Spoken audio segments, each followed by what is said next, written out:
So with Buddhist practice, what we are doing is changing our mental habits. The concept is in Buddhism that everything begins with our thoughts and works its way through causes and conditions to become these dynamic, perpetual motion manifesting circumstances within which we find ourselves. So thought is essential. Moment by moment, we're generating thoughts, and moment by moment, we're deciding what we're going to think. We're deciding what we're going to react, which is the same as what we're going to think, how we're going to react, how we're going to think about conditions as they arise in our day-to-day life. So as a Buddhist practitioner, ultimately, our job is to, moment by moment, watch our thoughts and make wise decisions about how we're going to respond to the thoughts and the conditions that arise. And if we're fortunate enough to have teachings or have had vows or have some guidelines about how we want to direct those thoughts, then the idea in our practice is that little by little, we develop stronger and stronger positive attributes, while at the same time lessening the habituation of the not helpful. And that's why we do the prayers. They're thoughts that we repeat. If you're doing a daily practice, these are the thoughts you repeat at least once a day.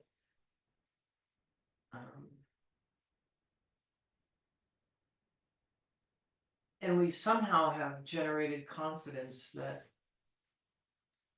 by joining this movement of this Mahayana lineage that we're part of, that it will benefit not only ourselves but others. And so with that in mind, that wish to benefit not only ourselves but others, we take refuge. So we'll sing this or chant this in Tibetan.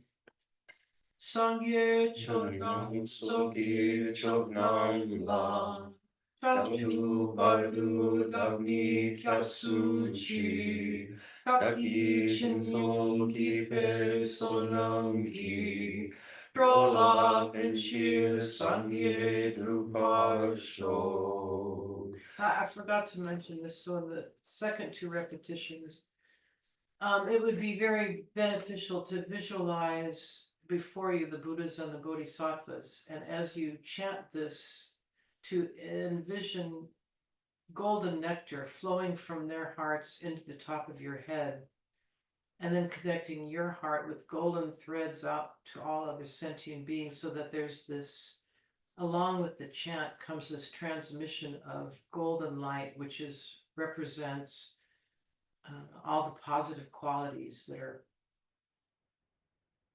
intended. So we'll do it one more time with that visualization at the same time.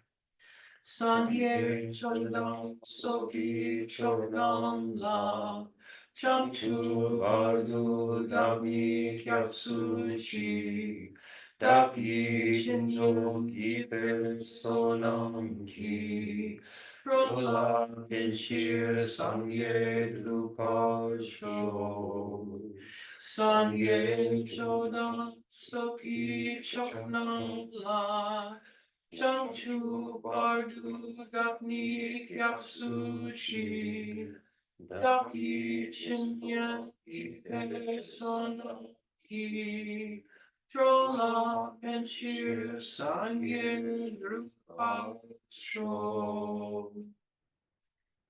Now, the four immeasurable thoughts, sometimes called the four abodes, these are thoughts that we're meant to carry in our hearts all the time, 24/7, 365. This is the basic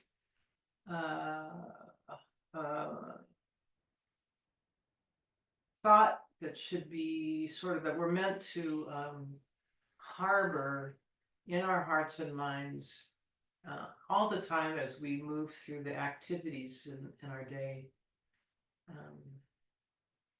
So we'll say these in English, and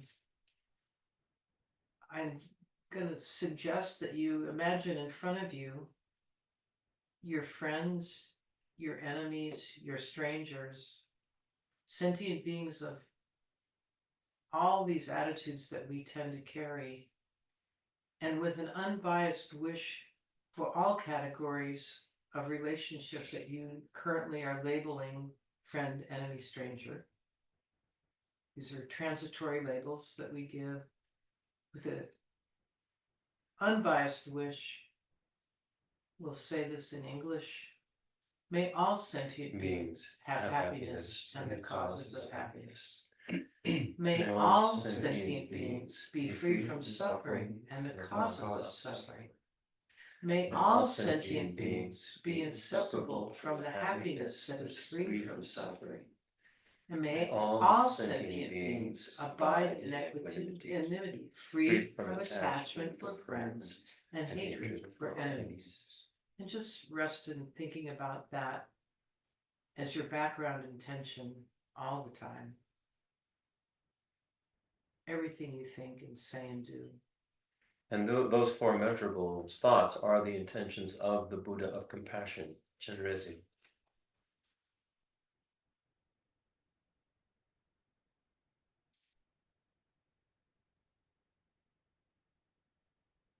All right. So in your mind, we'll invoke the Buddhas and the Bodhisattvas just with a visualization. However, you are accustomed to visualizing Buddhas and Bodhisattvas around you and all sentient beings around you.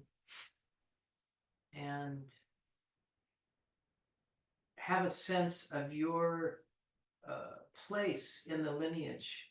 You're a direct recipient and you're part of the chain of this lineage.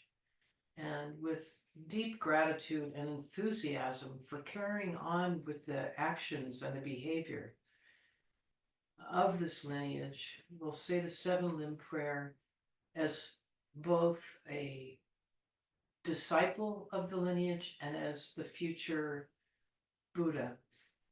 Sometimes I find it extremely powerful to remember something that Venerable Robina said one time, that we have beings, there are sentient beings with whom we have a karmic connection, that we will be the one to lead them to enlightenment. And this is a very powerful thought, I think. So as part of that lineage, we'll say the seven limb prayer in English. Reverently and prostrate with my body, speech, and mind, and present clouds of every type of offering, actual and mentally transformed. I declare all my negative actions accumulated since beginningless time, and rejoice in the merits of all holy and ordinary beings. Please remain until samsara ends. Turn the wheel of Dharma for sentient beings. I dedicate the merit created by myself and others to the great enlightenment. And then with that visualization still in place, our greatest gift is to offer ourselves, our practice, all the visualized activities and things we wish to accomplish for benefiting others. We're going to give it all, giving all of our all. And you can take the mudra as a symbolic representation of yourself and the universe and all the sentient beings that you're holding in your hands. Take it away, Christopher. Sangye chadang soki. Oh, right. Sorry. Ha! Saji fuki jokshin meto. Tramri rabing shi. Nidegen bhakti. Sangye indu.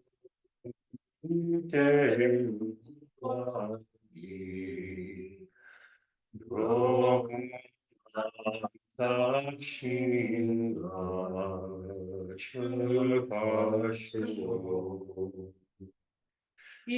Guru Guru Ratnamandalakam Niryatana. Yami. Real quick, I mean, it's not exactly an announcement, it's a provision of information.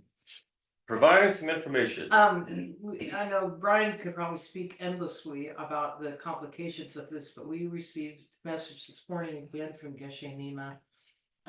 Given that his flight from India is tomorrow, was originally booked for tomorrow, and he has not yet got his visa, it is now virtually certain that he will not be here on the originally intended dates. So, because of the uncertainty around this, we have, just when I'm about to send an email proclaiming what's going to happen, I get another message from Geshe Nima expressing the uncertainty and the obstacles that seem to keep arising around this visa issue. So, until further notice, we're just on hopeful standby. Brian Herman was telling me the other day about the marvelous arrangements that he's got in place for Geshe Nima if and when he does arrive in the States. And it's, again, hats off to Brian for organizing such a wonderful and full schedule for Geshe Nima in Minnesota and Wisconsin, or Minnesota. I think he said he was going over to Wisconsin once in a while. But in any case, so we'll just more on all this later. There is a message from him. I guess why don't I go ahead and read it now, from the other day, where he wanted to convey a message to everybody.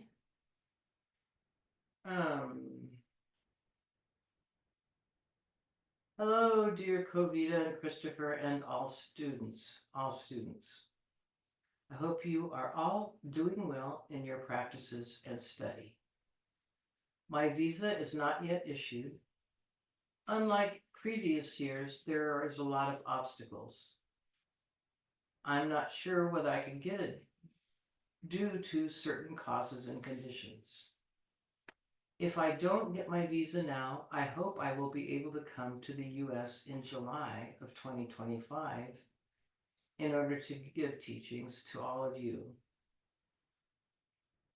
After December 20th this year, if I am not able to come, I will go to Bodh Gaya to receive sacred transmissions from S. Rinpoche and other of my root gurus. I've been busy since Tuesday because one of our Kongsins, seniors, Geshe Lobsang Lundrup, one of my root teachers, has passed away. The Kongsin is like their, for lack of a better word, for her fraternity house at the monastery. Anyhow, let's see. I'll read more. I am attending the prayers after his passing away. He is in meditative equipoise, or tukdam now. So that's when they pass away, but their consciousness is still in the body. I told him about my visit to the US and my plans to teach students. He appreciated it and prayed for us. I wanted to just briefly let you know about my current situation at the monastery and my visa status. All the best and prayers. And then little prayer hands. So in other words, if he doesn't get his visa by the 20th of December, Or whatever. I mean, Brian probably has more details. Yeah, maybe, but this is what he said. So that he would go to Bodh Gaya instead during January and maybe we could invite him to come this coming July in 2025. We'll see. So let me just add, because I don't know what the issues are exactly, if there are any issues with getting his visa, but he hasn't gotten it yet. And it's a bit of convoluted process that we went through to get his documents submitted, but they've been submitted for now over a week, and he expected to get it in 2 days. So he's freaking out because he hasn't gotten it in 2 days. But we've now changed his departure date from India to December 25th. And then he would arrive here in San Antonio December 26th. And then the idea, I think, would be he'd just stay here in San Antonio primarily, maybe go to Houston, but then stay in San Antonio until he goes to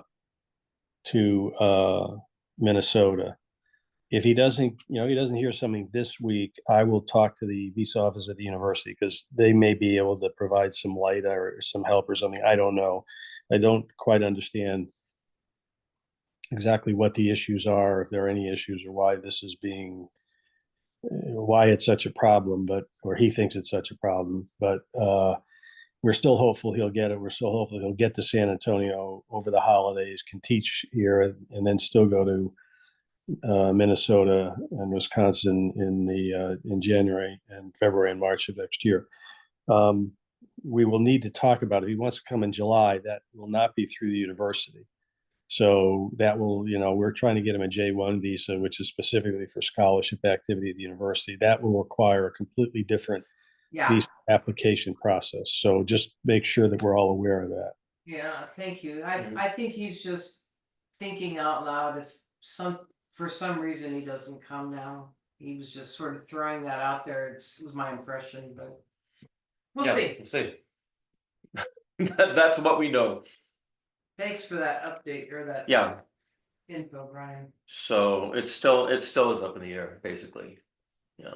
Well, this is a very Buddhist situation, isn't it? You just take it moment by moment by moment, no planning Neither ahead. grasping nor rejecting. Right. And what I've told Gashi Nima is that I just am trusting the karma, and whatever happens is okay.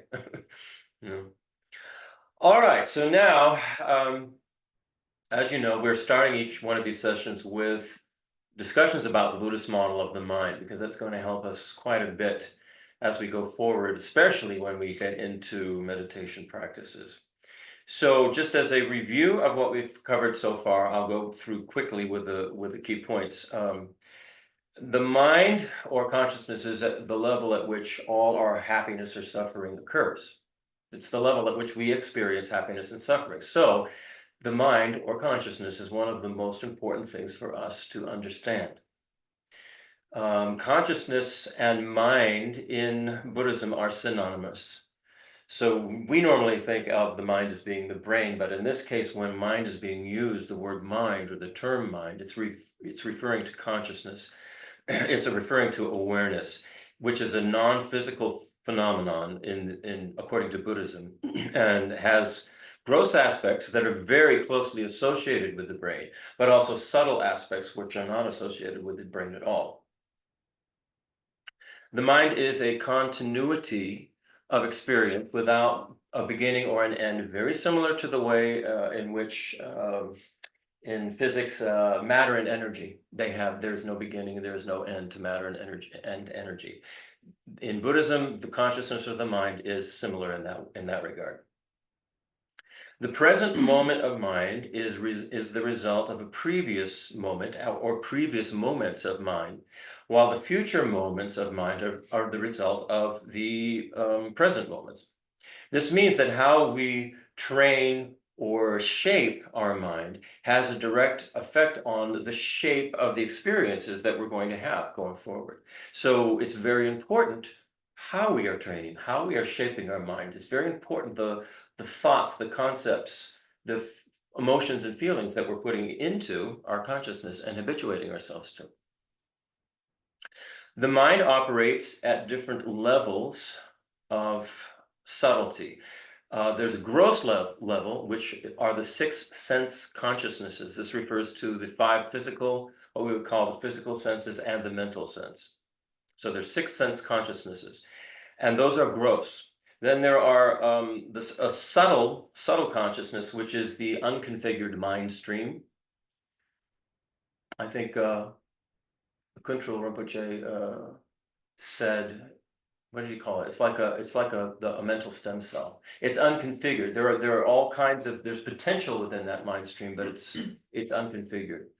That's a subtle. And then the very subtle level is the clear light mind, which is simply awareness. Clarity and awareness is the clear light mind. Clear light mind is something that we in meditation practices, there is we're striving to achieve an experience of that, a direct experience of that, because it's it's so close to the experience of emptiness. It's almost as if with a direct realization of the clear light mind, will a direct realization of emptiness will follow. The mind can be divided into primary minds and secondary minds. This is what we talked about last week. It's where primary minds are used to describe what is appearing to the mind. For example, shape and color, smells, things like that. Those are primary mind, primary consciousnesses.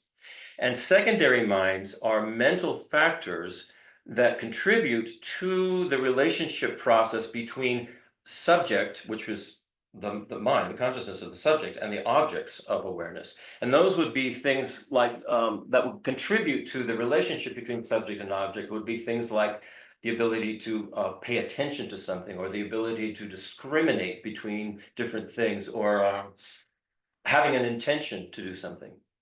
You know, that these all are related to the subject-object relationship process, and those are called secondary minds or mental factors. And there are a lot of them. When we will get into them, but not today.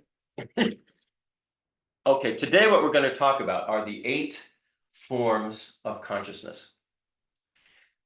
There are 8 different kinds of primary minds, which we can experience at gross and subtle levels. What we generally refer to as mind is actually a composite phenomenon made up from many different types of consciousnesses working at different levels. Consciousness refers to any awareness that is conditioned by the dualistic relationship between subjects and objects. I'll repeat that. Consciousness refers to any awareness that is conditioned by the dualistic relationship between subjects and objects. Consciousness has to be aware of something. Consciousness is aware, but it has to be aware of something. So right there, the subject-object relationship is set up. We can call the continuity of such an awareness or consciousness a mind stream. So this is what is meant by the mind stream. It's continuous. Since every person has a unique perspective, then their mind stream will be equally unique. So each one of our mind streams is a unique mind stream. We have our own particular habitual propensities, our own particular history, our own emotional makeup, our own, yeah, you get it, our own thing. Very similar in many, many ways, but they're each unique. If we look at our own personal mind stream, we can identify 2 main categories of consciousness: sensory and mental. There are 5 types of sensory consciousness and 3 types of mental consciousness. So we'll do the 5 sensory consciousnesses. A sensory consciousness is any kind of consciousness that is directly tied to a physical sense organ. For example, our visual consciousness is produced when light bounces off of an object and comes into contact with the sense organ of the eye, the physical sense organ of the eye. The information from the eye sense organ is transmitted into a particular pattern of electrical activity, which in turn gives rise to the experience of colors and shapes, which we call, in Buddhism, calls the visual consciousness. So it's the experiential aspect, which is consciousness. The experiential aspect, but you can see it's very, very closely linked to the physical organ and the brain. But there is an element, they call it the sense power. It's called the sense power, which is a non-physical thing, which is embedded right in there with the actual physical organ. And so that's where the experience arises, according to Buddhism. So that's the first, that would be the visual sense consciousness. The next one, second one, sound waves emanating from an objective source make contact with the ear sense organ, which transmits the information into particular electrical patterns of activity, giving rise to the experience of rhythms and tones. And that's important. It's not that we understand it, it just gives rise to the experience of rhythms and tones, and that is the auditory sense consciousness or the ear consciousness. The next one, airborne chemical compounds coming from an object make contact with the nose sense organ, which transmits the information into particular electrical patterns of activity, giving rise to the experience of smells. Again, there's no identification as to what these smells are. It just gives the rise to the experience of smells. And this is the olfactory or smell consciousness.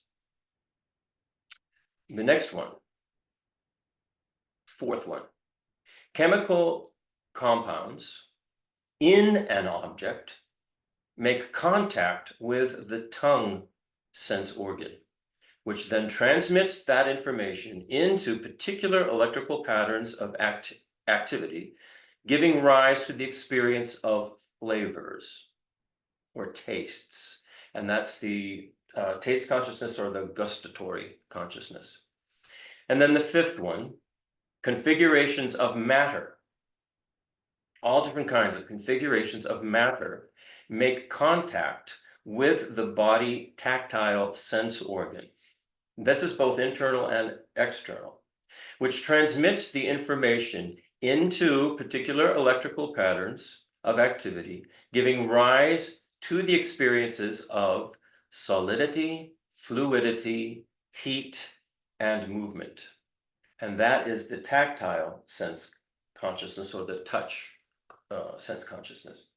So there's a distinction between the awareness or the experience of what is occurring. That's the consciousness. And then all of these other, it's completely associated with the various organs and the brain. I mean, it's like embedded with it, you know. So all of these forms of consciousness are perceived directly in the mind, perceived directly in the awareness, which means when the conditions come together, the experience will arise. They are non-conceptual in nature. All of these sense consciousnesses are non-conceptual in nature. They are also extremely gross forms of consciousness or gross forms of mind, as they rely heavily on the physical presence of the sense organs. If you take away the sense organ and the corresponding consciousness ceases to arise in the mind. Without that sense organ, that consciousness is not going to arise. Is that all kind of Yes. pretty good? Yeah, those are the easiest ones to understand. Sort of. Similarly, we can see that over time, our sense organs deteriorate. And the corresponding qualities of our sensory consciousness also deteriorates. Vision becomes blurry, sounds become muffled, tastes become bland.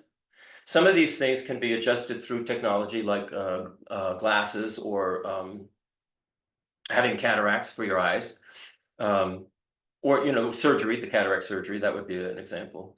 All of this points to the fact that sensory consciousness is not always clearly representing the reality that is being presented to it. Sometimes we are only getting a partial or distorted aspect of it. Okay, so that's another important point.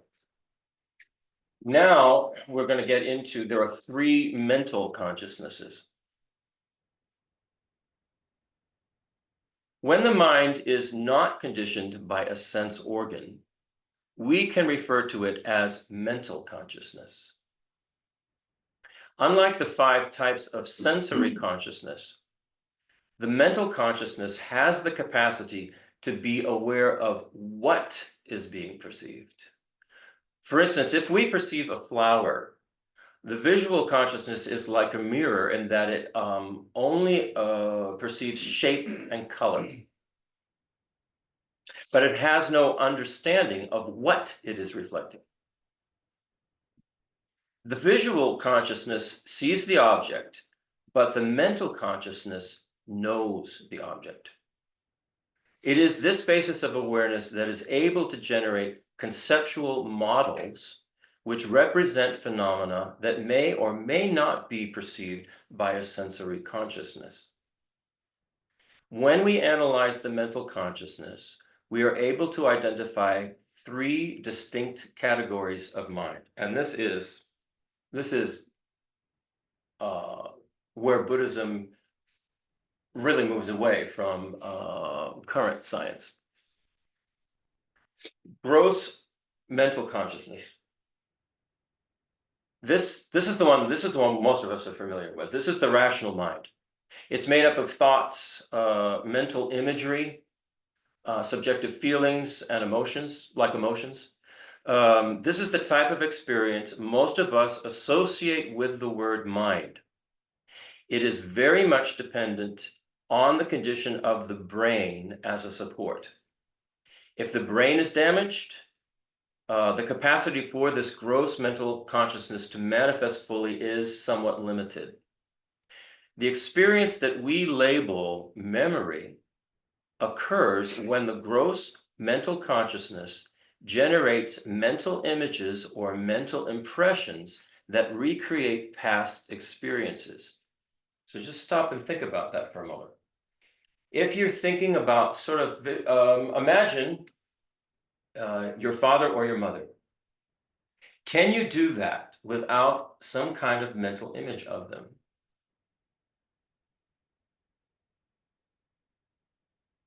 Imagine, say, your mother's voice or your father's voice. Can you do that without some kind of mental impression of their voice? It is the way we remember. It's how we remember things.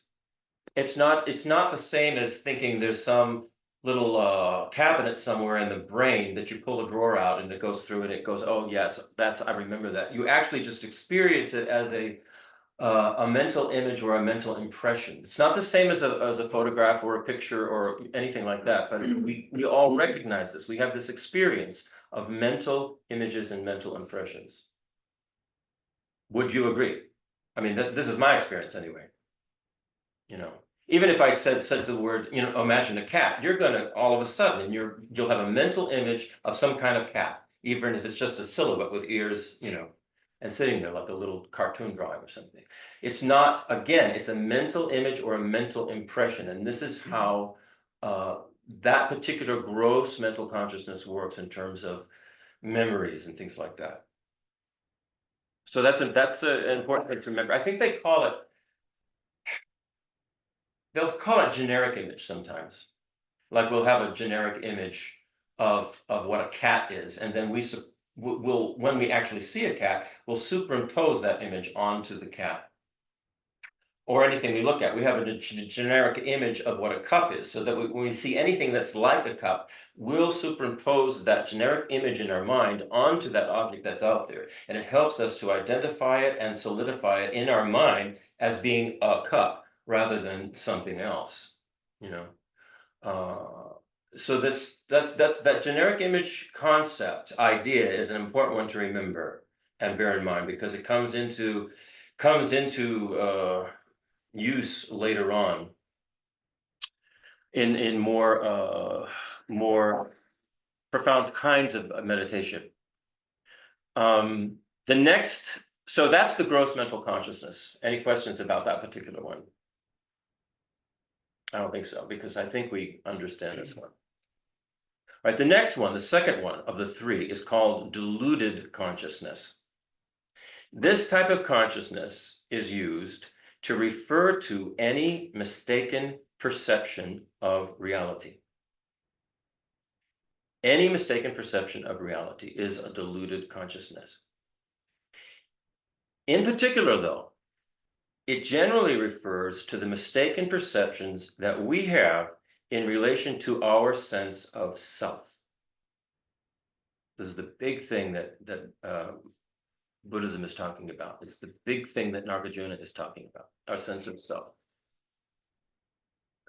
This type of consciousness provides the basis for the development of all manner of distorted states of mind that we call afflictions. Some afflictions are gross, while others are more subtle. What they all have in common, though, is that these afflictions distort our understanding of reality and create the conditions for us to experience suffering. So these distorted views that we have of reality are generating the conditions that cause our suffering. Suffering we don't like. Nobody likes suffering. Not even the smallest insect that you can see, they don't want suffering. So it's a distorted view first of the self, and then afflictions arise based on that distorted view of the self. And the afflictions are causing all the distortions in the mind that are related to suffering. The deluded consciousness can be very difficult for us to detect, because what it does is it causes a rapid increase of concepts to arise in the gross mental consciousness. It's like when an affliction occurs, we get flooded with all of these concepts. So-and-so did this, they're this way, they're there, I hate them. But, we just get overwhelmed by concepts when an afflictive emotion arises. With so many thoughts swirling around in our mind, it is often hard to identify the misconceptions that are fueling them. We believe that the person that we are so angry at, the person that we would love to see punished and go to jail, we believe that person is absolutely that kind of person. So we don't see how we could be mistaken, And this is because we've got all these concepts are bubbling up, generating when they're building on top of one another, and this is how the afflictions arise. This can also happen with attachment, an attachment to some kind of object that we just really want and desire. We will, all of a sudden, all of these concepts will be thrown onto the chocolate cake, as if the chocolate cake is going to solve all of our problems in the next 5 minutes. And it does for maybe a minute or so, but it's really just a mistaken idea of what is actually going to bring us happiness. And in the end, too much chocolate cake causes problems for us, big problems, if we keep doing it over and over again. Any attachment is like that. Any attachment is like, it has an addictive quality. And we all know addictions will only bring us down, will only cause us suffering in the end. So it's hard to identify these misconceptions when these afflictions arise. Through meditative practice, it's possible for us to calm our mind enough to be able to identify the deluded minds. And we're going to go into this in a much more systematic way later on.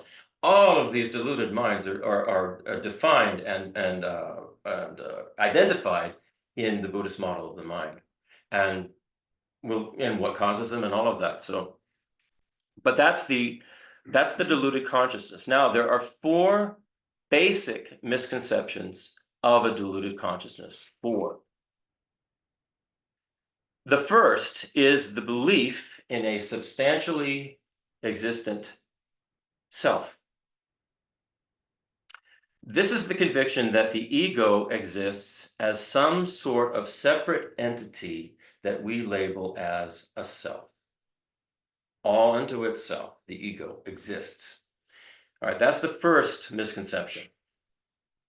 The second misconception of a deluded consciousness is the belief that this ego has attributes of existing in a particular way, which provides the conditioning for how the self exists. For example, we believe that the self exists as a particular species, race, or gender, with a particular intelligence level, emotional makeup, and propensities.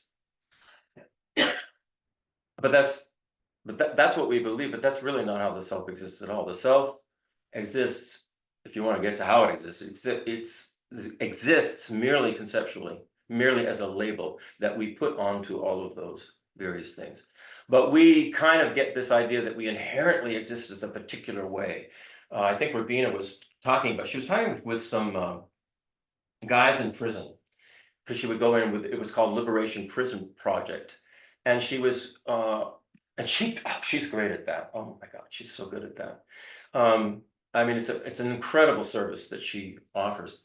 Anyway, she was talking about this particular thing, this idea that, could you, you're a particular gender, you're a particular race, and the guys could go, they could go along with a lot of things, but they go, I could never, ever, ever be a woman. And she was just had to laugh, because that's not the case at all. Where we go through all of these things, we have beginningless lives, everybody's been everything. So it's what we do when we grasp onto the self existing in a particular way is we are manifesting a deluded consciousness. So that's just something to think about. All right, here's the third misconception of a deluded consciousness.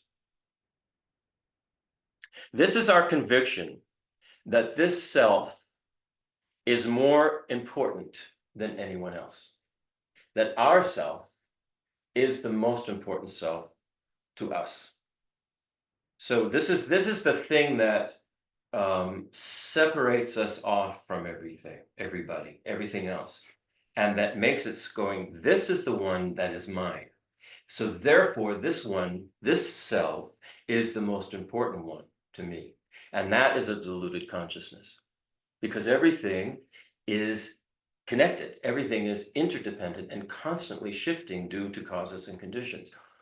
And yet the deluded consciousness holds on to this idea of a separate, distinct kind of self with particular propensities, and that it is the most important one. This is where all of our problems come from. Now, the fourth misconception or basic misconception of a deluded consciousness is ignorance. The belief that this self inherently, independently self-exists. That it's independent, and it's independent of our labeling it as being self-existent. And the only way the self actually exists is through labeling. But we don't see that at all. Not at all. We are embedded in this idea of inherent existence, of independent self-existence. This is the thing that we're working on in this wisdom way. This is why it's so difficult, because we're in it. It's hard for us to even observe what's going on. Although we realize that we suffer, we don't necessarily realize that's why we suffer. And so what we have to do is just take these concepts on board, sort of think about them, analyze them. Are these concepts making any kind of logical sense? If they are making logical sense, then in our mind, a door opens to the possibility that there is another way of viewing what we call the self and viewing what we call our existence. So that we'll just sort of leave that there. Any questions about these four basic delusions or basic misconceptions of a deluded consciousness? It's all kind of new, so there's probably not a lot of questions. And I think it's, in many ways, all you have to do is just listen to it, hear it, and then think about it. Until we eliminate the deluded consciousness, our perception is always going to be influenced by these four misconceptions and the mental afflictions which arise because of those misconceptions. So Khentrul Rinpoche says it's like a glass of dirty water. The pure nature of our mental consciousness is obscured by the presence of all these deluded concepts that we have.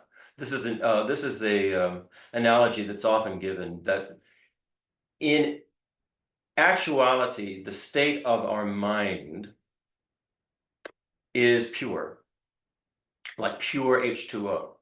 However, all of the deluded concepts and the misconceptions and the afflictive emotions that arise from all of that muddy up that water like pollution in pure H2O. And what Buddhism is doing is providing the means for purifying the H2O. In other words, purifying our mind. We can pull these delusions or the pollution as we can pull pollution out of water because the pollution is adventitious to H2O. It's not part of actually what H2O is. It can be pulled out. The same goes for this diluted consciousness and the afflictive states that arise because of the diluted consciousness. According to Buddhism, they are adventitious to the nature of what mind is. Mind is clear. Mind is aware. Mind is continually in a process of change, evolving, due to causes and conditions and things like that. It's an interconnected, constantly changing process, mind. And so what we do through insisting that there is an inherently existing self is we're trying to lock it down and not let it be the expansive, changing, wonderful thing that it can be, and we limit it to it's got to be this. And this, but Buddhism, the wisdom teachings in Buddhism are slowly peeling away all the layers to this idea and doing it in a way that we can, it's very, very important that we can logically see that self is really merely a label that we're putting on all of this. And that the delusions are arising due to causes and conditions which we can actually remove or purify. So that's an important thing. So that was the second type of mental consciousness, and which was called the, what did I call it? Deluded. Deluded. That's a big one. Okay, now here's the third type of mental consciousness. This is all the model of the mind in Buddhism. And this is called the foundation consciousness. The most subtle form of mental consciousness is known as the foundation consciousness. In Sanskrit, this is called alaya vijnana. Alaya vijnana. And that means, that's Sanskrit, and it means mind, basis of all, or it means storehouse consciousness, or it means foundation consciousness. So if you recall when we were discussing in, I think it was in Shantideva, we were talking about the various schools. Well, we were discussing in Nagarjuna too, the various schools in Buddhism. And one of them is called the Chittamatra, the mind-only school. It's also called Yogacara in other systems, Yogacara or Chittamatra. It's a mind-only school. And what they are saying is that everything is an expression, is an experience, is a result of mind.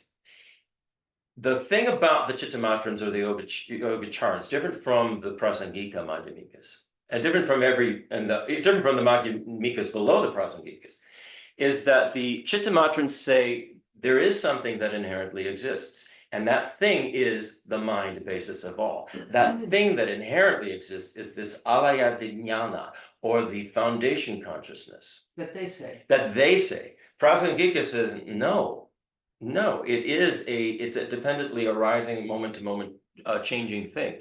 But so all of the schools of Buddhist tenets below the Prasangika Madhyamika school, they all have their own way of saying something exists inherently. Something exists independently.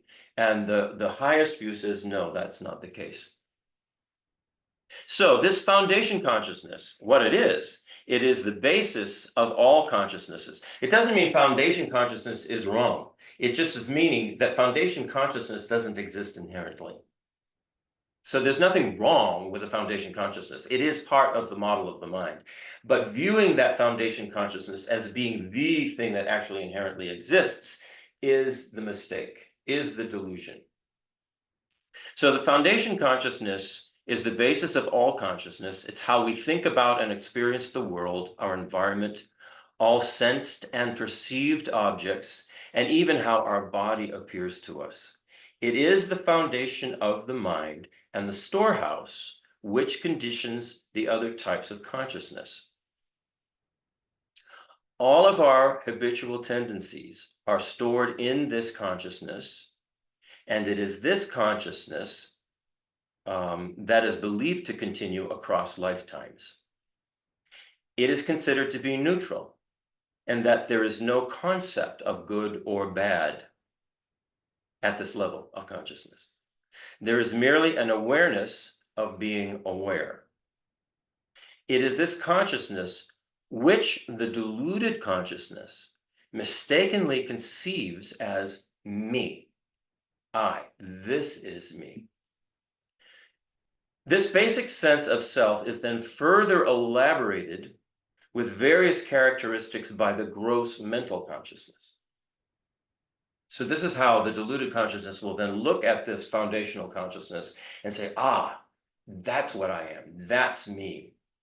Rather than saying me is merely a label put on all of this. Foundation consciousness can be likened to the deepest depths of the ocean. Our emotions and thoughts are like the turbulent waves at the top of at the surface of the ocean. Those are the things that we're aware of all the time. But they don't disturb the water, the deep water below. When we are unconscious, when we're unconscious or when we faint, or find ourselves in a very deep state of meditative absorption, like absorbing a meditation on emptiness, all other consciousnesses dissolve back into this foundation consciousness. Everything absorbs into this never-ending continuum. In order for something to be a never-ending continuum, it can't exist inherently. It cannot exist independently, because there is no, it would be frozen. So a continual evolving or moving continuum of consciousness has to have previous moments, present moments, future moments, and it's constantly going like this. There is no beginning, there's no end. So you cannot say that it exists independently or inherently.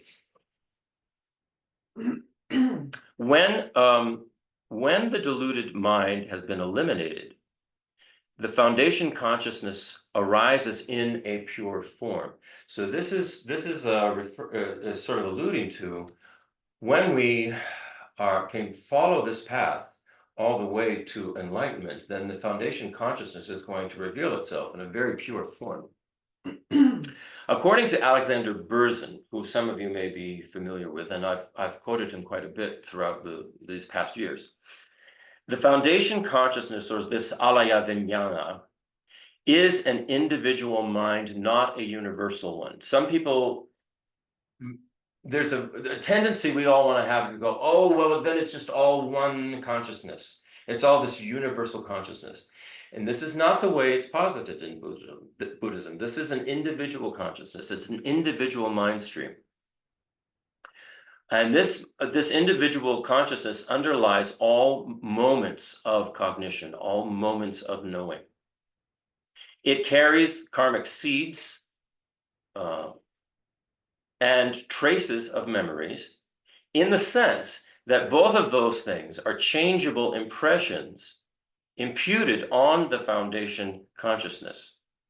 In other words, the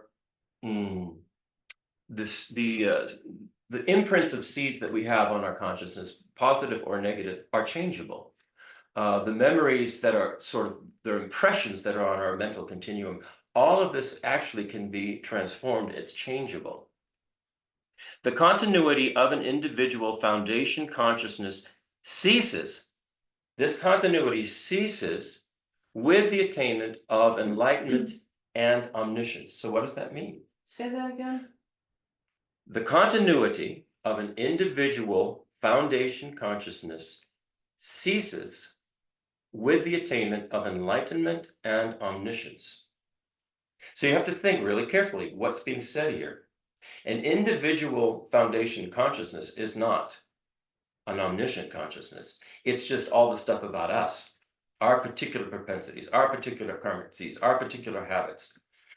Once you have moved to an enlightened state, you become an omniscient being. It's no longer one particular, it's no longer just an individual's particular history, but it's a omniscient mind that sees everything the way it is. An omniscient Buddha knows exactly how to help each one of us, because the omniscient Buddha can see what our what our consciousness is, can see what our mind stream is.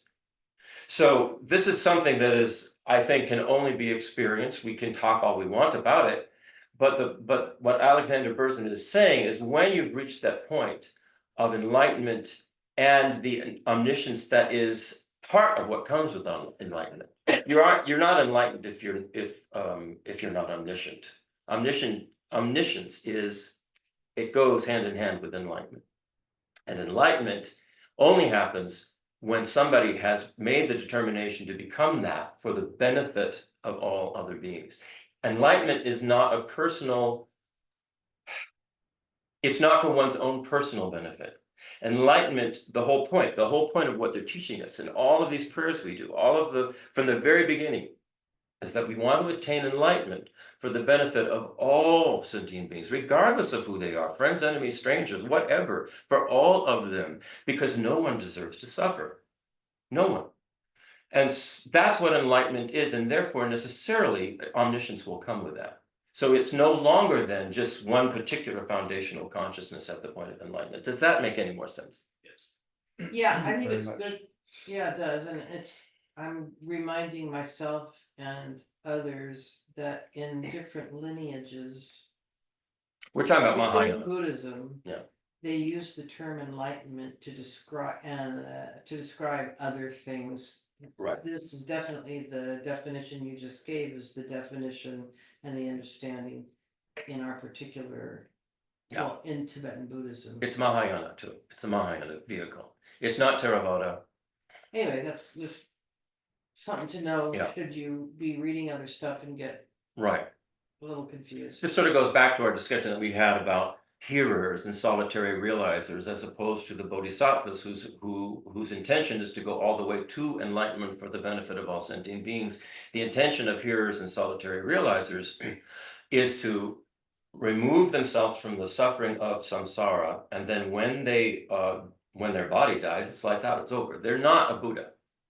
I wonder if kind of a helpful metaphor, I just like metaphors, but it could be something like when I'm playing my violin as an unenlightened being, I hear my violin as the music.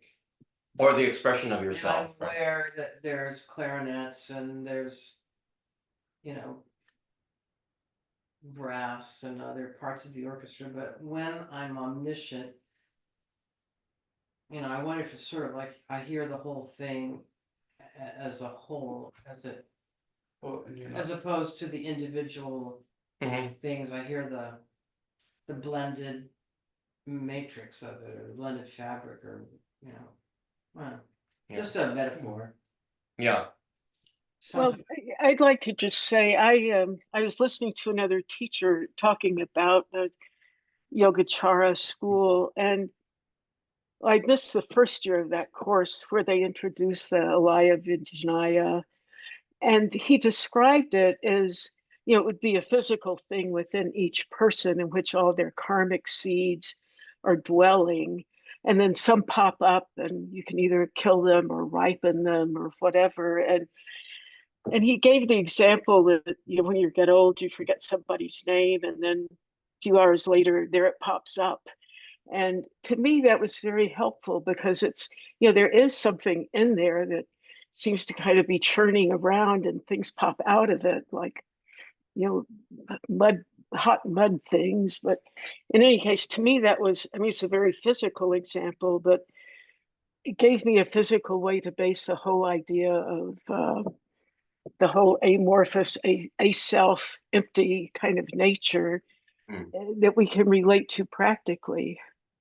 Yeah. I mean, when we're talking about getting into enlightenment, we're moving beyond that. But as long as we're not enlightened, we are dealing with this alaya vijnana, the foundation consciousness, and it's an individual thing, and it is, as we've talked about before, parts of our consciousness are extremely connected to the physical body. Yeah. Well, Extremely. I thought that Gelugpa didn't believe in a foundation consciousness.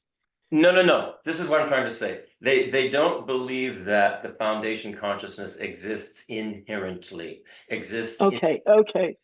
this There is should where be a word. There should be a word for existly or something. Existent. Yeah, there should be something that combines it inherently and exists. existing, It but exists. not. Okay. Right. This is the huge distinction that we have to make, and we always Yeah. get confused about it. Um, uh, Right. and this is what Nagarjuna is about to talk about as when we get to it. Yeah.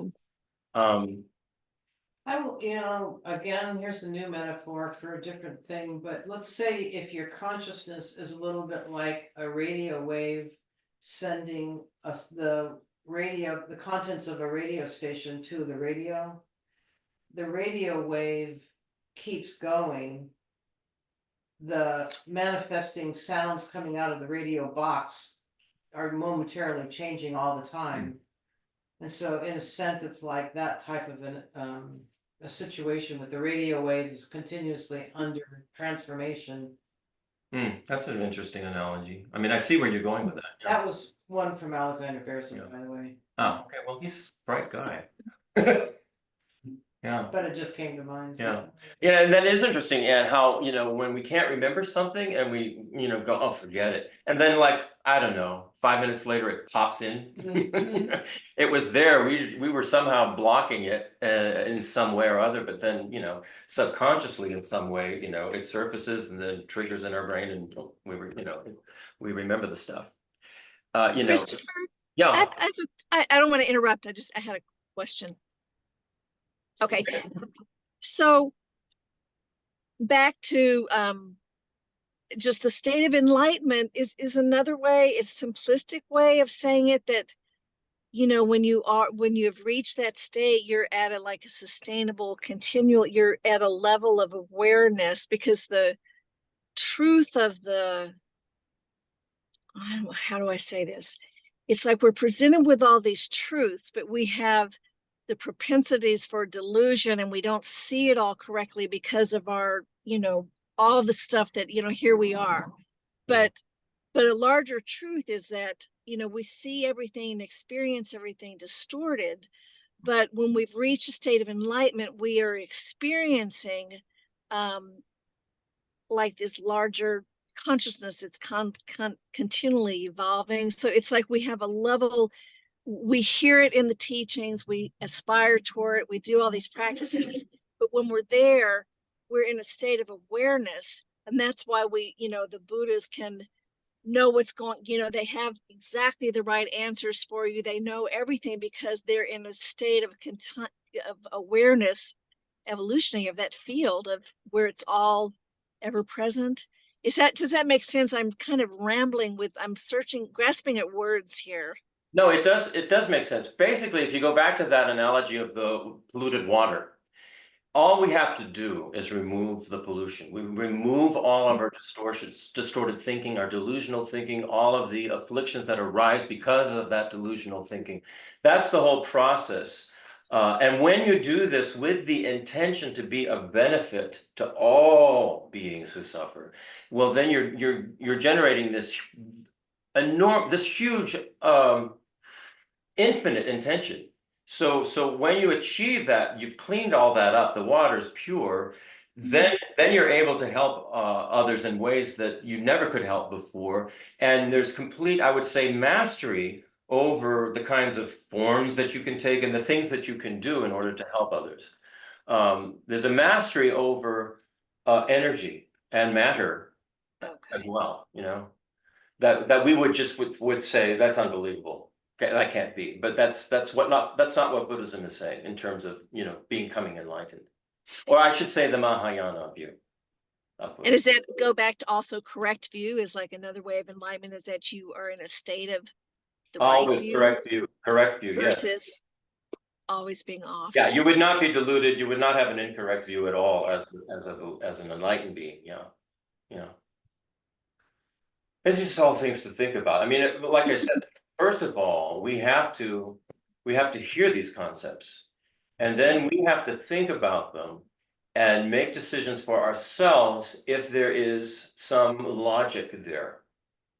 And we have to come to the conclusion for ourselves that it's logical or that it's illogical. If it's illogical, we need to prove to ourselves why it is illogical. Yeah. And if it's logical, we need to prove to ourselves why it is logical. You I know? thought I'd mention right at this point as we think about this and we're trying to intellectually understand it. I was sharing my frustration about some of this with Geshe Nima not long ago in a text exchange. And he pointed out that to the extent that I abide by the basic morality, and he mentioned specifically the 5 Mahayana Precepts? vows that we all took with Geshe Killing, stealing, Nima. No lying, killing, stealing, no stealing, adultery, sexual misconduct, and drinking beer. intoxicants. Intoxication, yeah. And he said because if you think of it as those actions pollute your mental energy. So every time you lie, let's say you lie, every time you steal, every time you kill something, it creates a disruption in your own mental continuum such that it can't stay cohesive enough to keep evolving and expanding its understanding. It's like you're adding pollution rather than clearing it up. Right. Which is why the ethics and morality are such an important and foundational part of the whole practice and process of moving along this path. We've got to clean it up, and that's how we begin to clean it up. And then we can have more clarity in our mind, and we can use our logic better. Yeah, I mean, it's just interesting, the relationship between ethical behavior and the ability to cultivate concentration. Logically, what I come to is, well, if everything actually is interdependent and interconnected, well, then to attack it, to steal from it, to kill it, to lie to it, to do all of these things, you're sort of like trying to destroy the fabric of this interconnected nature. Well, I mean, I think there's another subtle level too, though. It's sometimes we not only do we do things to others, but we do things to delude ourselves about what we are or who we are. Yeah. If that makes sense. Absolutely makes sense. That's the whole, the self is the most important thing. We're not always performing these actions because we're attacking something. Sometimes we're doing it to make ourselves seem normal, better than we are. Or which can, inadvertently be a problem for someone else. I mean, we have to be very, very, very mindful of what we say. You could say, you could say, I don't know, if you cheat on your taxes, that's a bad example. So let's say you steal from some wealthy person, and you can come up with a story about why they don't deserve it, and it's not harming them, but it's all just a story you're telling yourself to give yourself permission to take something that wasn't given to you. Right. I mean, that's kind of, And that will disturb one's own mind, ultimately. Yeah.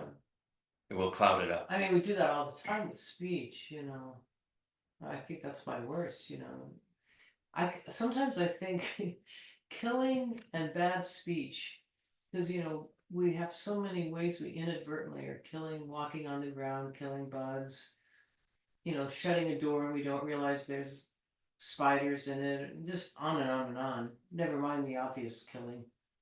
Well, there's a difference, intentional killing But and non-intentional. that and speech where you just out of your mouth is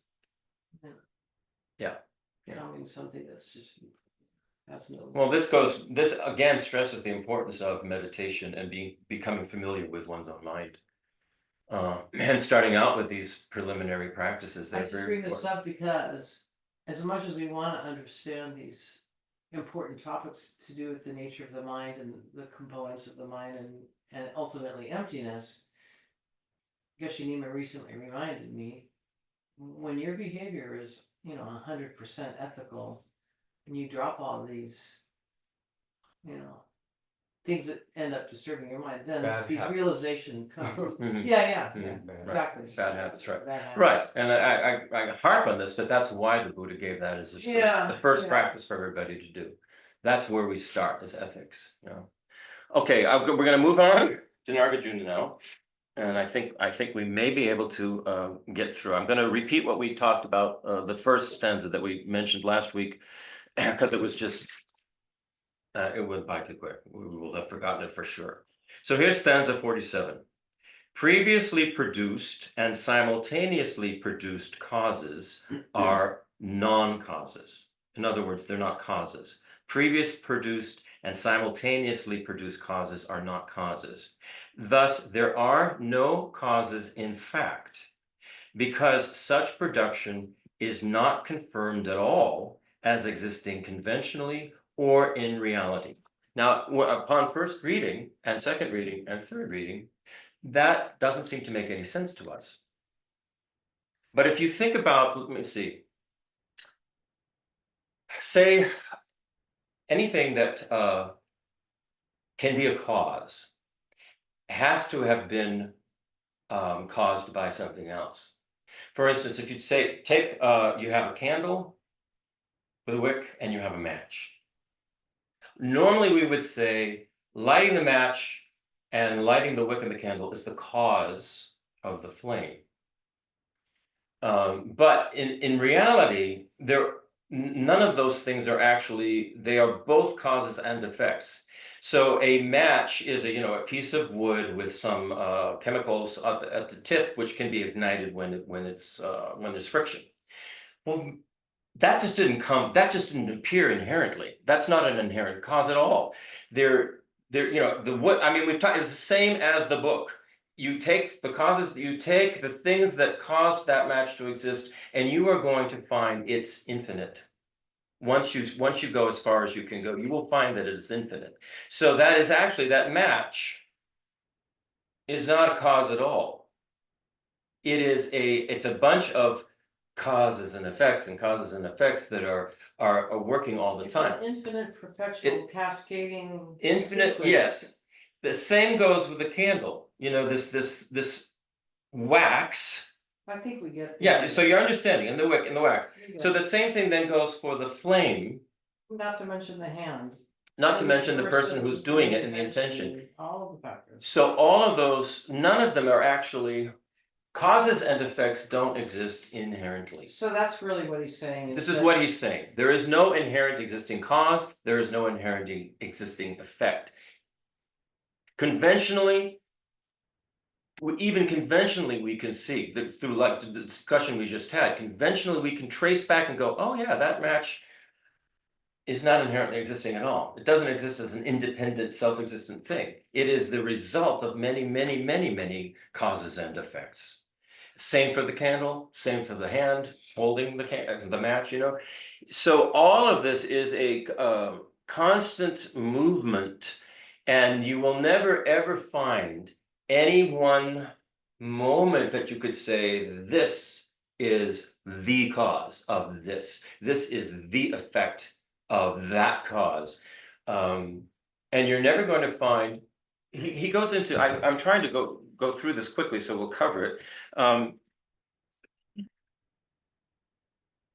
So in verse 47, what he's saying, Nagarjuna is saying that it's impossible for a self-existent cause to produce a self-existent effect. That's basically what I was just saying. There is no such thing as a self-existent cause or a self-existent effect. It's all a continuum of cascading causes and effects overlapping one another all the time. Okay. So he's not negating common knowledge here. We all can see conventionally we would say the match exists. Conventionally, the candle exists. Conventionally, the flame exists. Conventionally, the hand that lights the match, that lights the wick, that produces the flame. All of that exists conventionally, and we label these things so that we can identify them conventionally. But in reality, there is no self-existing thing ever. It just does. It's just, and you use your logic to do this. You use your logic, and your logic will prove to you that this is so. Your logic will prove that this is so. So this is what we've got to do. I'll go now to the next stanza. There's more information in the study guide, but I want to make sure I get through this. The next stanza is, this is what he says. When this is, that arises, like short when there is long. Due to the production of this, that is produced, like light from the production of a flame. So what he's talking about here are two kinds of dependence: causal dependence and mutual dependence. When this is, that arises, when he says, when this is, that arises, and due to the production of this, that is produced, that indicates causal dependence, the fact that effects arise in dependence upon their causes. This is similar to a lamp's flame giving rise to light. Before the flame was lit, there was no light. The flame is lit, and then that, brings about the light. But there are many things besides just the flame involved in that, in the light. You'd be getting into science here, but if a cause and its effect existed inherently, they would have to be totally independent of each other. That means they couldn't interact with one another. This would mean an effect could arise without a cause, and that a cause could never produce an effect. So what we have going on in actuality is interaction, a mutual dependence, right? Causal dependence, but it's an interaction, not a self-inherently existing thing causing a self-inherently existent effect. It's impossible. This points to, in terms of behavior and our managing our own thoughts, taking charge, if you will, mastering our thoughts and mastering our behavior. It's going to another metaphor.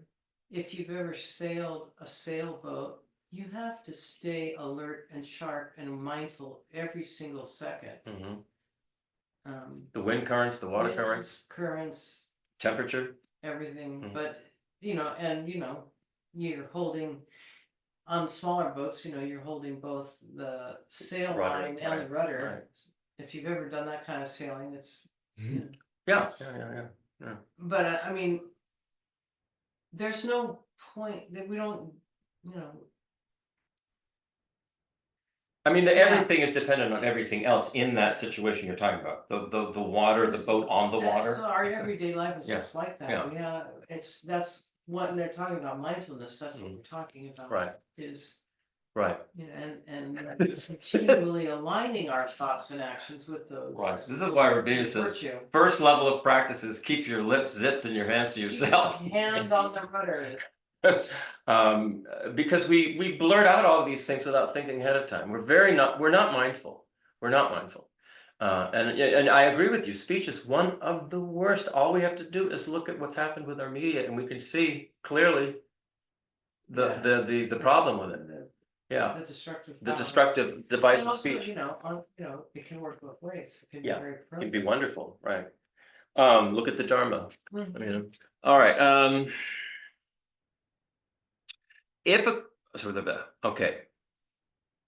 So if a cause and effect existed inherently, they'd have to be totally independent of each other. That would mean an effect could arise without a cause, and that a cause could never produce an effect. If that were the case, causes and effects could exist simultaneously and eternally. And that would be an unwanted consequence of asserting inherently existent causes and effects. Nagarjuna takes it to the extreme so that we can, sort of shakes us out of our habitual way of thinking of cause and effect, and he's pointing what it would mean if causes actually existed inherently and effects actually existed inherently, they could never interact. Now, in stanza 48, the phrase that says, like short when there is long, is talking about mutual dependence. The first one was causal dependence. like a light from the production of a flame. And like short when there is long is talking about mutual dependence. Something is long in relation to another thing that is short. Long and short only exist in relation to each other and not independently of each other. I think that's very easy for us to see. You know, it's only in relation to one another that you could say something is long or something is short. That's very clear. Usually we think that an effect depends on a cause, not the other way around. However, if we think more deeply about it, we'll see that for something to be a cause, there must be the possibility of an effect arising from it. So within every cause is the possibility for the effect to arise. So if we go back to the match and the candle, well, within the match itself, obviously, the possibility for a flame to arise is there. It's there. Within a cup, the possibility for liquid to be put into the cup is part of what the cup is. It's a vessel that will hold something. It doesn't necessarily have to hold liquid, but once we use it for that, then we call it a cup. We label it a cup. You know, if it had a hole in the bottom and was made of terracotta, we'd go, oh, well, that's a pot. We don't put liquid in that. But if that's all labeled, but each one of these things has, as part of what they are, they have the possibility for the effect to arise from it. Same with the candle and the wick, the possibility for a flame to have fuel to keep continuing for as long as that candle, that wax is there and the wick is there. That is what makes the flame possible, because the candle has the potential for a flame to exist. And if this is the way he's talking about things, none of these causes and effects have any kind of independent self-existence from any angle that you look at it.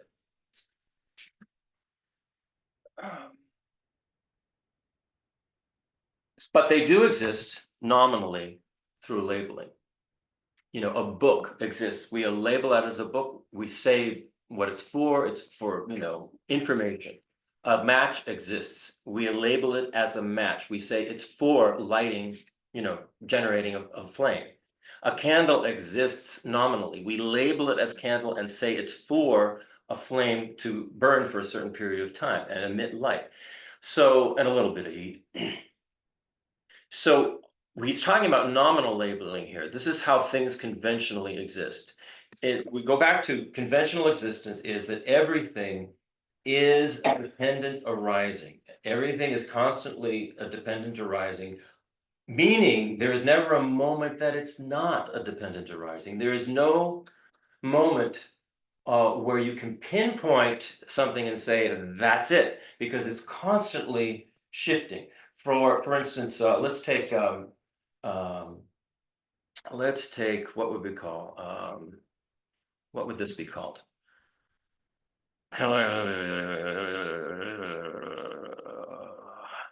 What I wanted to talk about was time. Well, you know, he says, he goes into this in one of the stanzas, but I want to talk about past, present, and future. And those, it's like long and short. They only exist in relation to one another. So if we're talking about, a present moment, well, that only exists in relation to what we would say is a previous moment. And a future moment only exists in relation to what we would say is a present moment. And by the time we've thought all that through, the present moment isn't there anymore. So there is no time when we can ever actually pin down the present moment, the past moment, and the future moment. It is all a stream, a cascading stream of moments. And yet we nominally label them so we can identify what the past is, what the future is, and what the present is. But they only exist relative to one another, not inherently. There is no inherently existing present moment. There is no inherently existing past moment, and no inherently existing future moment. But we want to sort of lock everything in that way. I think the realization of this is what will liberate us from our confusion, our delusion, and our suffering. This is part of what will liberate us when we realize how things do not inherently exist, that they exist due to mere labeling. It's like long and short, that's just in relation to one another, and we label it long in relation to something that's short. But there is no inherent long and no inherent short. It's just something, something to think about. When I think about it in relation to the qualities that I have that I would like to improve or drop, say for example, that I have a tendency, I think this is common, to think certain habits are just the way I am, quote unquote, when in fact they're just habits that, I know this issue of change, dependent arising is helpful when thinking about habits that I want to change. For sure. That it's just merely dropping one habit to create, encourage her. The problem that we would call with like addictive habits is that we have allowed them to just continue, and we repeat, and the more that we repeat them, the more sort of like in a groove we get with that particular habit. And it's almost like we just naturally fall into doing it again. And that the habit then takes on like, this is an inherently existing habit. I don't know. It's just something I can't do anything about. This phenomena, I was in meditation itself, I was actually working on single pointed concentration specifically. So, what I was trying to do is focus on the breath. And, like a normal person, it's very difficult to settle the mind and stay focused on something. And it feels virtually impossible to do it in the way that's described. The thought came at a certain point where, like, some aspect of my intention and my volition and my sense of agency was, I can do this. All I have to do is to choose to do this. It was sort of an empowering moment. It's like, I'm not at the mercy of these, what I'm labeling as intruding thoughts. I'm thinking them. I'm the one thinking them. And I'm the one that can say, thanks very much. But we've developed a habit to let it run like a wild You can horse. see, I can't meditate because my mind is so Right. all over the place. And we say that as if that's just the way I am and I can't change. And that we just reinforce the problem by saying we can't change. Everything changes constantly, all the time. But we want to sort of think of it in a different way. We want to lock down who we are. And that limits us. It limits us. So slowly, gradually, this wisdom wing kind of presents itself to us. And we have to think about it. We have to hear these concepts and we have to think about them and then start to take these baby steps, and also understanding the more that we repeat a particular action, the more habituated we're going to get to that action. So if it is a positive action, it's a virtuous action, it's a beneficial action, the more we do it, the more we're going to reap the results of it. And it will just continue, and the momentum of that will continue. But it's not that it inherently exists, it's that we're doing it. We're making a choice, One's going to lead to suffering, one's not. What do we want? It's obvious nobody wants to suffer. And I firmly believe no one actually deserves to. We have this idea that, well, certain people are so bad they deserve to suffer, and somehow that's going to make it better. I don't think it makes it better at all. So let's see if we can finish this up. All right. Here's the last stanza of this thing. Having thus seen that effects, this is stanza 50. Having thus seen that effects arise from causes, one asserts what appears in the conventions of the world and does not accept nihilism. And what he means is, having seen that dependently arising effects arise from dependently arising causes. It's shorthand. All right, 51 says, one who asserts refutation of inherently existent cause and effect does not pass into a view of exaggerated existence. Thereby, one not relying on duality is liberated. So Nagarjuna doesn't accept the extreme of absolutism. So he's talking about nihilism and absolutism as being two dualistic extremes. Either everything exists inherently or it doesn't exist at all. And this is sort of where we initially go. Well, if it doesn't exist inherently, then nothing exists, nothing matters. It's all an illusion. You hear this frequently, and Buddhism would never say that. It's not an illusion. It's illusion-like because we don't understand it, but it's not an illusion.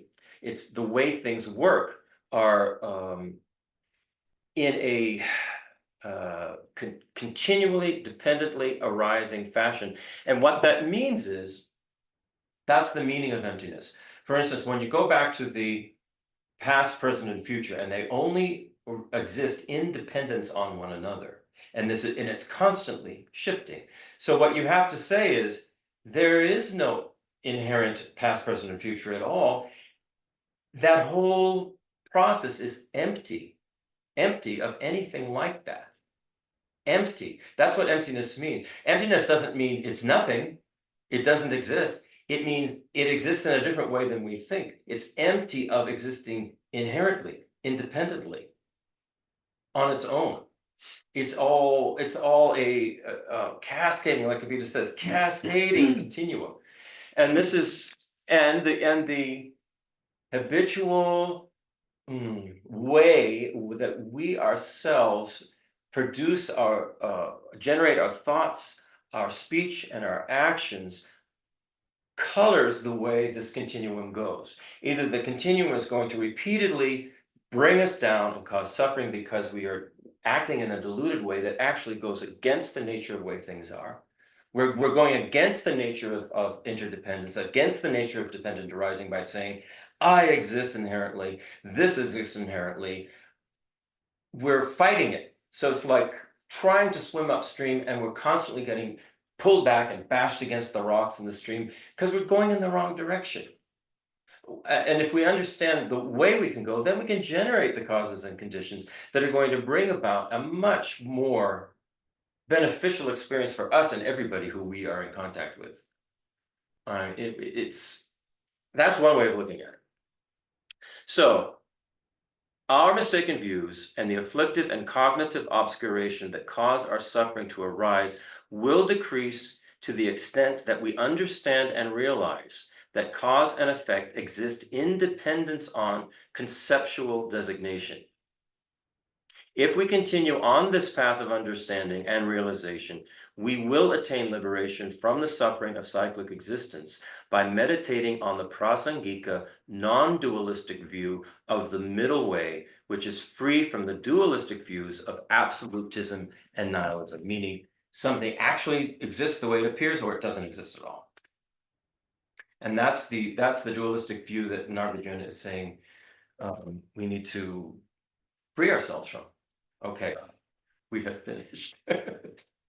Probably no time for questions, really. If you want to, we do closing prayers. Right. Well, I don't have any questions. No. But we did it, so we'll do something new and different next time. We're gonna say these two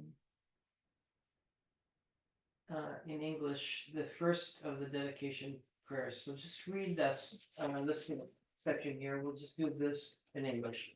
Okay. Due to this merit, may we soon attain the enlightened state of Guru Buddha, that we may liberate all sentient beings from suffering. May the precious Bodhi mind, not yet born, arise and grow. May that born have no decline, but increase forevermore. May the view of emptiness, not yet born, arise and grow. May that born have no decline, but increase forevermore.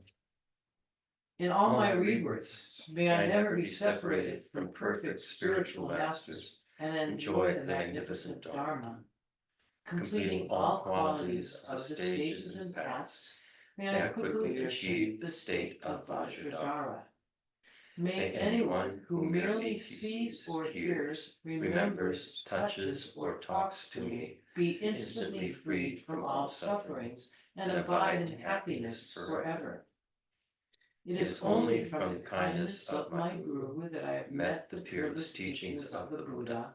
Thus, I dedicate all merit so that all sentient beings in the future may be guided by kind and holy Gurus.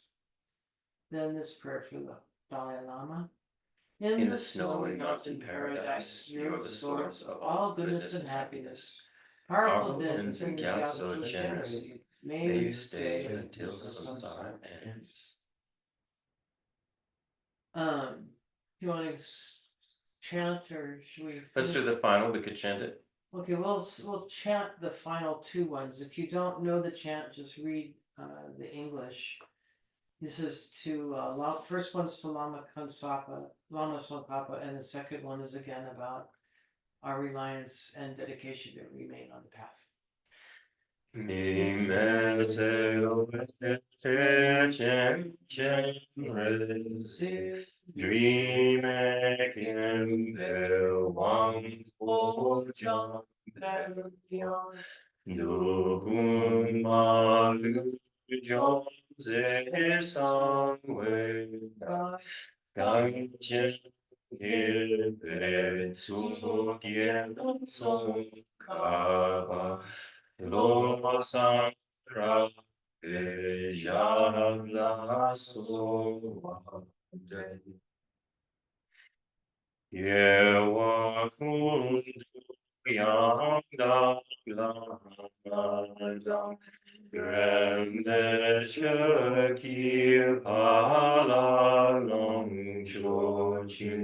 Sadam lang ki yonden razone dorje changi gopang yoto sho.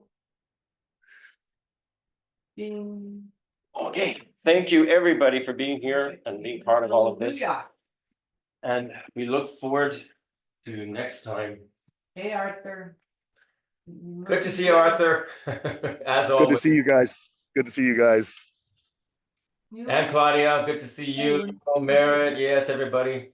Thank you. Loved it. It's just such great gathering and information. I'm so happy that we're all doing this. I really am. And I know that they need it. So grateful. Yeah. Okay. We'll see you all later.